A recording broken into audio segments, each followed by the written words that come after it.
यार पक्का तुमको नहीं पता होगा, कुछ कुत्ते शेर जैसे खतरनाक होते हैं।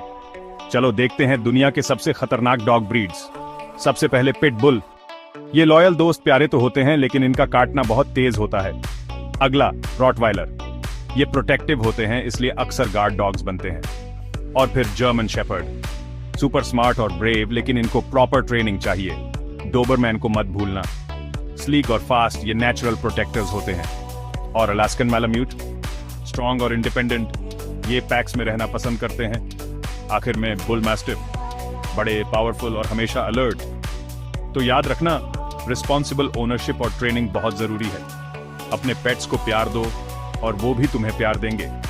और फैक्ट किंग को सब्सक्राइब करना मत भूलना, हर हफ्ते ऐसे ही अमेजिंग फैक्ट्स के लिए। अगली बार मिलते हैं।